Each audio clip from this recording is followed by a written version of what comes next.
चलिए अब हम थॉर्नडाइक के सिद्धांत को समझेंगे। थॉर्नडाइक का सिद्धांत अपने आप में क्या कहता है? थॉर्नडाइक का सिद्धांत कहता है कि जो स्टिमुलस होता है और एक रिस्पॉन्स होता है, ठीक है। स्टिमुलस का मतलब होता है कि ऐसी स्थिति या कोई वस्तु जिसके लिए जो प्राणी या फिर व्यक्ति है उसके लिए जो क्रिया करता है, जिसके लिए वो क्रिया करता है या फिर कार्य करने के लिए प्रेरित होता है जिसको देखकर, जैसे कि भोजन को देखकर मुंह में लार आना, ठीक।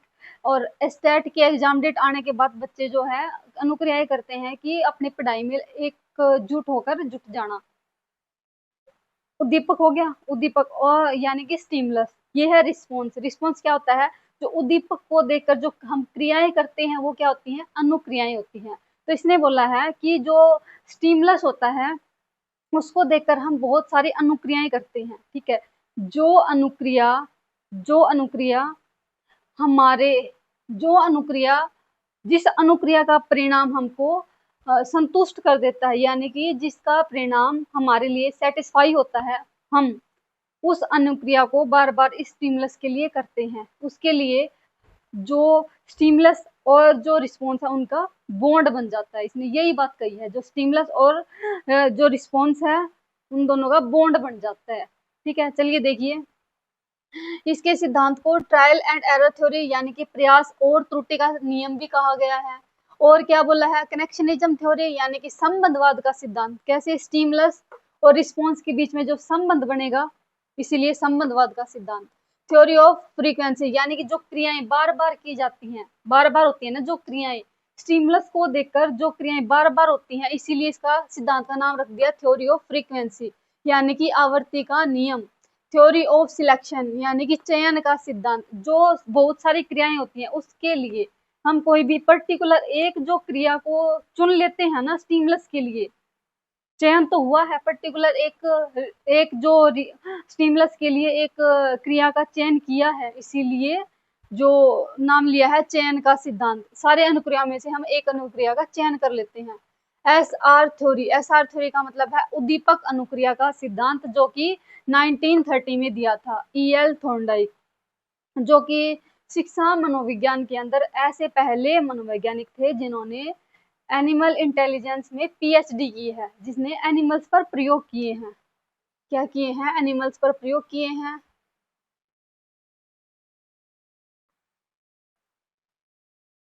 इसको एजुकेशन साइकोलॉजिस्ट भी बोला गया है। थॉर्नडाइक को एजुकेशनल साइकोलॉजिस्ट। ओके, ठीक है। तो देखिए हम दो टर्म को समझेंगे। पहले उद्दीपक। उद्दीपक क्या होता है? इस सिद्धांत के अकॉर्डिंग थॉर्नडाइक ने समझाया है कि जो उद्दीपक होता है ना, उद्दीपक वो प्राणी, कोई भी उद्दीपक जो प्राणी के समक्ष उपस्थित होगा तो अनुक्रिया होगी। कोई भी उद्दीपक जैसे कि स्कूल में घंटी बजी, घंटी क्या है? उद्दीपक, उसके प्रति अनुक्रिया हुई। बच्चे जो हैं बैग उठा के भाग गए, ठीक है, उद्दीपक के प्रति अनुक्रिया हुई। जैसे कि किसी कोई कुत्ता है हमारे सामने भौंकता है, ठीक है, कुत्ता जो दिख गया वो क्या है? स्टिमुलस यानी कि उद्दीपक। उसके प्रति हमने जो पत्थर उठाया वो क्या है? वो अनुक्रिया, ठीक है। जो इसने बोला है कि पूरे जगत में या फिर सारे जहां पर उद्दीपक जो भी होगा प्राणी के सामने जो प्रेजेंट होगा, कोई भी उद्दीपक प्राणी के सामने प्रेजेंट होगा नॉर्मली, तो उसके प्रति प्राणी या फिर व्यक्ति जो है वो अनुक्रिया करेगा ही करेगा। फाइनल है, डेफिनेट बात है कि वो अनुक्रिया करेगा। अनुक्रिया, चलो ये एक बार बाद में करते हैं, एक बार इसका एक्सपेरिमेंट को समझ लेते हैं, ठीक है। उसके बाद ये हम इसकी वर्डिंग को समझेंगे। मैंने ये नोट्स बना दिए, मैंने सोचा बोलने में या फिर ओरली आपको याद रहे ना रहे, आप एक बार बोर्ड पे देखकर अपने है ना नोट बना सकते हो, ठीक है, जहाँ से प्रश्न पूछे जाते हैं। तो इसलिए मैंने ये मेन मेन बात इसमें से लिख दी। तो एक्सपेरिमेंट थॉर्नडाइक ने क्या किया था एक बार समझ लो आप। कैसे ही थॉर्नडाइक ने एक पिंजरा ले लिया, उसके अंदर एक लीवर लगा दिया। जैसे कि कोई पिंजरे के अंदर लीवर लगाने से पिंजरे का दरवाजा खुलेगा, ठीक है। तो फिर उसने क्या किया? उसने एक पिंजरा ले आया, ठीक है, ले आया पिंजरा, और उसके अंदर भूखी बिल्ली को रख दिया। उसके सामने भोजन ऐसे रखा कि उसको दिखाई भी दे अच्छे से, और उसको दिखाई भी दे अच्छे से, और वो उस भोजन को स्मेल भी कर सके, सूंघ भी सके, और उसके प्रति क्रियाएं भी करे। तो देखिए बिल्ली क्या करेगी, एक तो बिल्ली है भूखी और ऊपर से उसके सामने रख दिया भोजन, तो क्या करेगी बिल्ली? बिल्ली अपना जो क्रियाएं करनी शुरू करेगी। बिल्ली ने इधर से उधर दौड़ लगाई, एकदम से उछल कूद की, लेकिन वो पिंजरे को खोलने में असफल रही। दूसरा प्रयास क्या किया था बिल्ली ने? बिल्ली ने जो ये इसके जो पिंजरे के ये है ना जाल, जो उसको काटने की कोशिश की थी कि मैं इनको काट के बाहर निकल जाऊं, लेकिन इसमें भी असफल रही। फिर बिल्ली ने दो चार दौड़ और लगाई और इधर उधर पंजे मारे, दीवार पे ऐसे फटाफट ऐसे पंजे लगाए कि उसको भूख लगी है, भोजन चाहिए, भोजन चाहिए। फिर अनजाने में, यानी फिर सडनली उसका पैर एक लीवर के ऊपर पड़ गया, इसके ऊपर, और दरवाजा खुल गया, तो बिल्ली को भोजन मिल गया। बिल्ली ने दरवाजा खोलकर और भोजन प्राप्त कर लिया, बिल्ली की भूख सेटिस्फाई होगी। फिर अगले प्रयास में, उसके बाद अगले प्रयास में थॉर्नडाइक ने फिर से बिल्ली को पिंजरे में बंद कर दिया और उसके सामने भोजन रख दिया। फिर बिल्ली ने प्रयास तो किए, लेकिन पहले से कम प्रयास, यानी फिर कि पहले से जल्दी जल्दी वो लीवर को खोलने में सफल होगी और भोजन को प्राप्त कर लिया।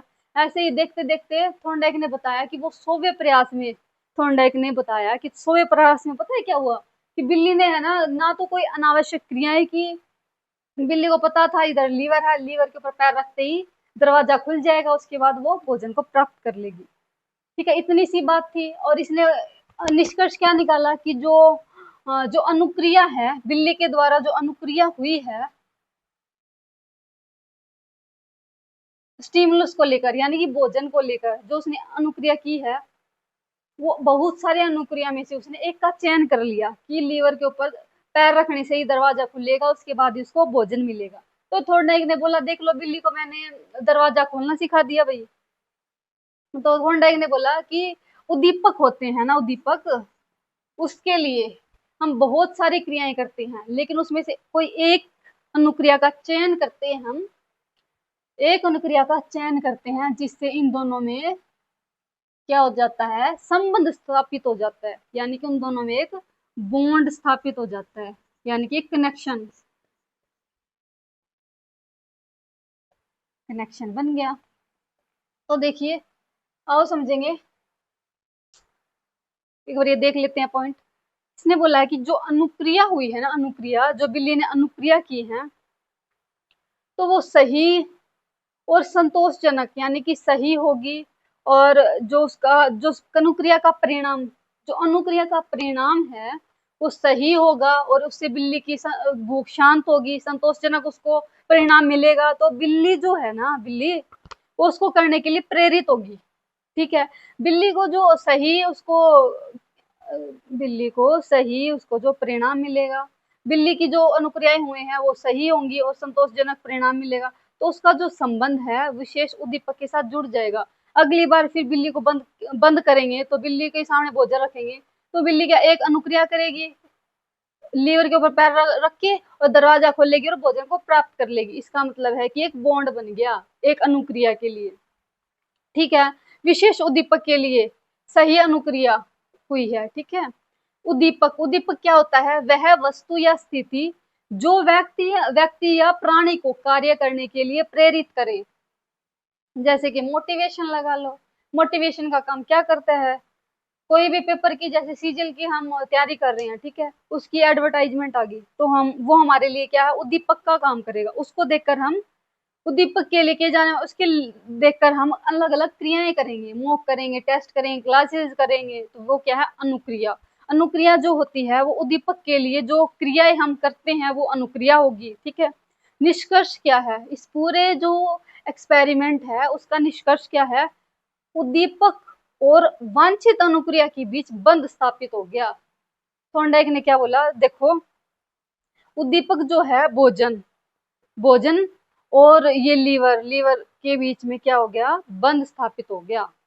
ठीक है, जो ये बॉन्ड है स्टिमुलस और रिस्पॉन्स का बॉन्ड, अगर अनुक्रिया का संतोषजनक परिणाम होगा, बिल्ली की भूख शांत होगी, तो वो सुदृढ़ बॉन्ड बनेगा। ठीक है, अगर बिल्ली की भूख ही शांत ना हुई तो वो बिल्ली क्यों प्रयास करेगी बार बार में लीवर खोलने का, तो ये जो बॉन्ड है वो कमजोर होगा। अगर जो अनुक्रिया है उसका परिणाम सेटिस्फाई होगा तो स्ट्रॉन्ग बॉन्ड बनेगा, ठीक है। अगर उसका जो परिणाम है वो असंतोषजनक होगा तो वो परिणाम जो बॉन्ड है वो कमजोर बॉन्ड बनेगा, ठीक है। ये थी हमारी थॉर्नडाइक की थ्योरी। इसके अंदर थॉर्नडाइक ने अपने नियम बताए हैं, मुख्य नियम और गौण नियम, ठीक है। चलो आगे करते हैं मुख्य नियम और गौण नियम। इससे इससे क्वेश्चन पूछेगा पेपर में कि थॉर्नडाइक यो प्रयास एवं त्रुटि का सिद्धांत किसने दिया है, थॉर्नडाइक से। कनेक्शनिज्म थ्योरी किसकी है, थॉर्नडाइक की। आवर्ती का सिद्धांत, चयन का सिद्धांत, उद्दीपक एसआर थ्योरी किसने दी, ईएल थॉर्नडाइक। और ये पूछ लेगा कि कनेक्शनिज्म थ्योरी, ठीक है। चलिए आगे करते हैं हम थॉर्नडाइक के सीखने के सिद्धांत। दो टाइप किसने सिद्धांत दिए थे, प्राइमरी यानी कि मुख्य नियम और सेकेंडरी लॉ यानी कि गौण नियम। मुख्य नियम और गौण नियम, मुख्य नियम दिए थे 3 और गौण नियम दिए थे 5। तो तत्परता का नियम यानी कि लॉ ऑफ रेडीनेस क्या कहता है अपने आप में कि सीखने के लिए सबसे पहले तैयार होना चाहिए, मेंटली तैयार होना चाहिए, यानी कि मेंटल प्रिपरेशन होनी चाहिए पहले, ठीक है। तो सीखने के जितना हम सीखने के लिए तैयार रहेंगे या फिर सीखने के लिए तैयार होंगे उतना ही जल्दी हम सीखेंगे, ठीक है। अगर कोई बच्चा है उसको हम सारी चीज पढ़ने के लिए भेज दिया, लाइब्रेरी भेज दिया, बुक्स भी दे दी, फोन भी दे दिया और उसका मतलब सब कुछ दे दिया, पढ़ाई से रिलेटेड नोट्स वगैरह भी दे दिए, लेकिन उसके मन में है ही नहीं कि मेरे को पढ़ना है, लगना है, तो वो नहीं पढ़ेगा। उसके मन में ही नहीं है कि उसने ठाना ही नहीं है कि उसने मन में ही नहीं किया कि मेरे को पढ़ना है, जॉब लगना है, आगे जाकर मेरे को ये एग्जाम क्लियर करना है, नहीं। अगर उसके मन में नहीं होगा तो वो नहीं पढ़ेगा, ठीक है। अगर कोई इंसान मेंटली प्रिपेयर नहीं होगा तो वो नहीं सीख पाएगा। सीखने के लिए तैयार होना बहुत जरूरी है। जितना हम सीखने के लिए तैयार होंगे रहेंगे या फिर जितना हम सीखने के लिए तैयार रहेंगे उतना ही जल्दी हम सीखेंगे, ठीक है। जो सीखना जो है वो तत्परता का नियम के लिए वुडवर्थ ने टर्म का यूज किया है, वो टर्म है मानसिक तैयारी, यानी कि जो मन से यानी कि मेंटली जो प्रिपेयर होगा वही सीख पाएगा, ठीक है। अगर कोई किसी इंसान को ये है कि मेरे को इस चीज की तैयारी करनी, उसके पास नोटबुक भी ना हो या फिर कोई लाइब्रेरी वगैरह कुछ ना हो, बैकवर्ड सा एरिया में रहता हो, तो फिर वो कहीं ना कहीं से कुछ भी करके वो एग्जाम को निकाल लेगा, क्योंकि उसने मन में कर लिया कि मेरे को पढ़ना है, ठीक है।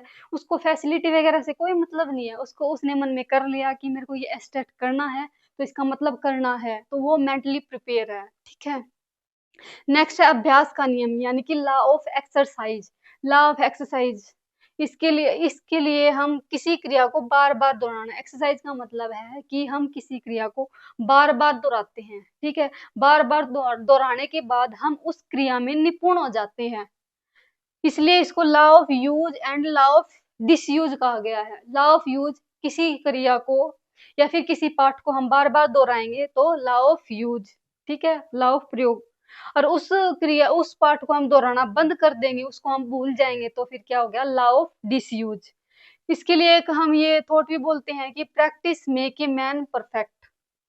प्रैक्टिस करने से हम कितना, हाँ, व्यक्ति जो है निपुण हो जाता है, प्रैक्टिस करने से मैन जो है निपुण हो जाता है।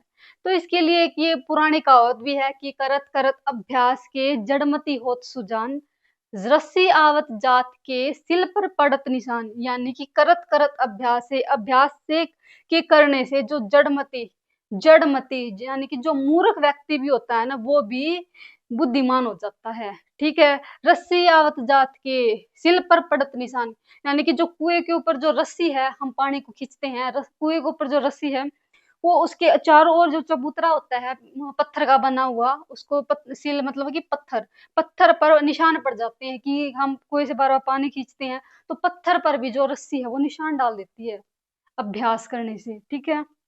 तो अभ्यास का नियम क्या कहता है, किसी क्रिया को बार बार दोहराना, ठीक है। Law of use and law of disuse paper में पीछे पूछा गया है, लॉ ऑफ यूज और लॉ ऑफ डिसयूज, ठीक है।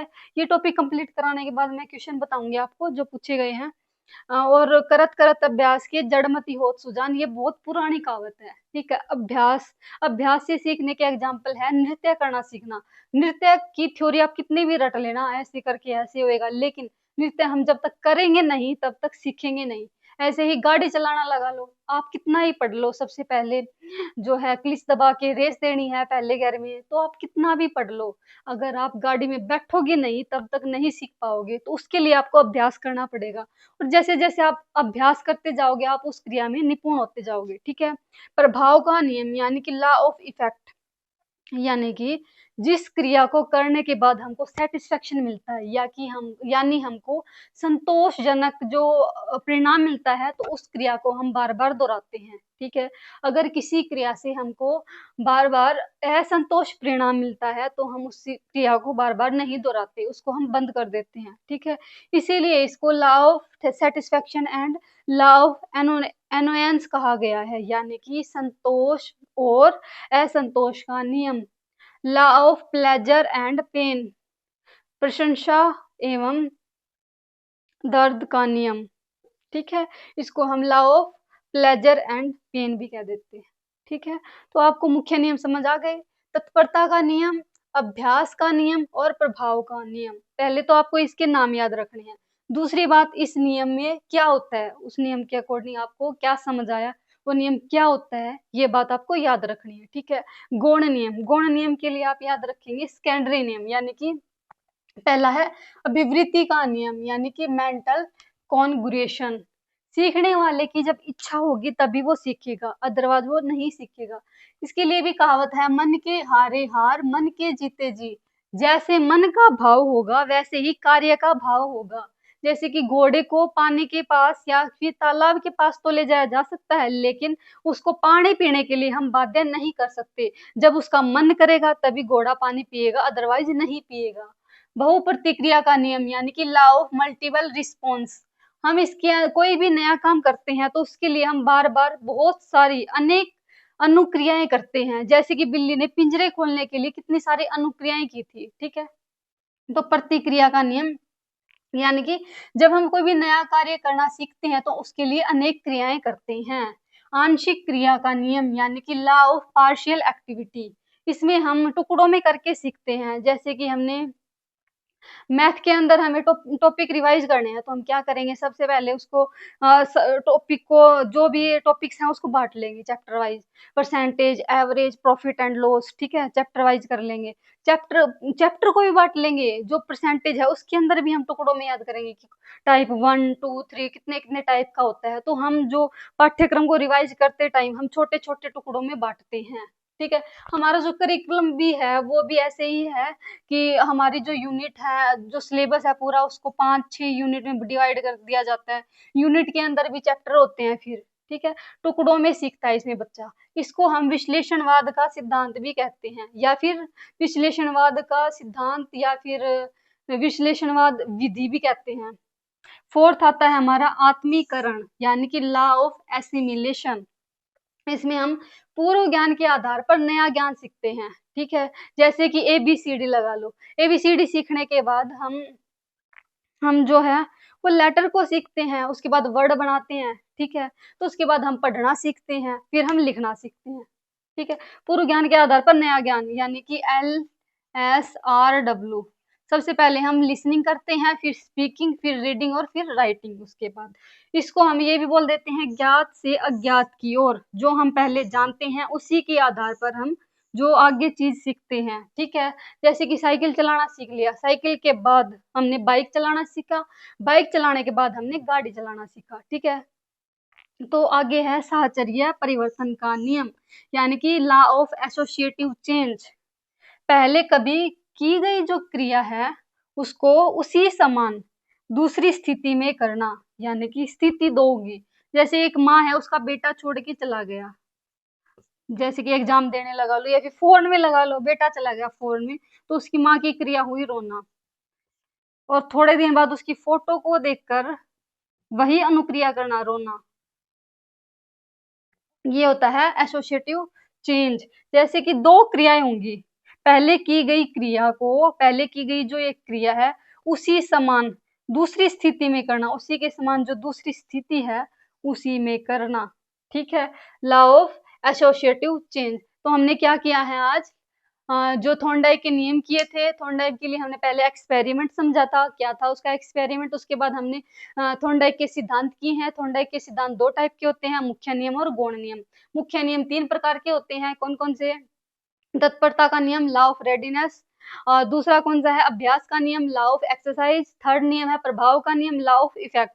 एंड सेकेंडरी नियम क्या होते हैं? 5 टाइप के होते हैं सेकेंडरी नियम। अभिवृत्ति का नियम, बहुप्रतिक्रिया का नियम, आंशिक क्रिया का नियम, आत्मीकरण का नियम और साहचर्य परिवर्तन का नियम। ठीक है, तो आज हमने ये किया था। उसके लिए मैं आपको क्वेश्चन दिखा देती हूँ एक बार, जो थॉर्नडाइक से पेपर में पूछे गए हैं स्टेट में।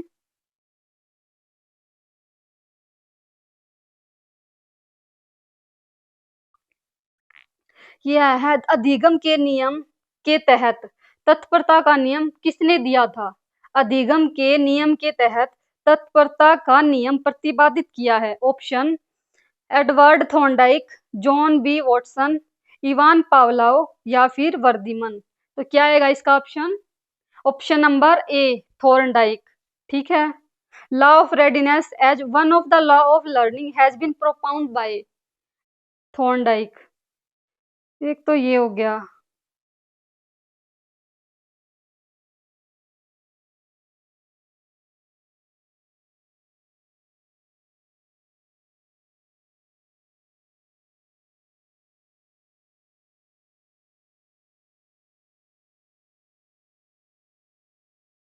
हाँ, एक ये था, what type of motive was used to learn a specific behavior in Thorndike learning experiment of on cat? Thorndike के बिल्ली पर सीखने के प्रयोग में एक विशिष्ट व्यवहार सीखने के लिए किस प्रकार के अभिप्रेरक का उपयोग किया गया है? मतलब थॉर्नडाइक ने जो बिल्ली पर प्रयोग किया था, तो वो किस प्रकार का प्रेरक था?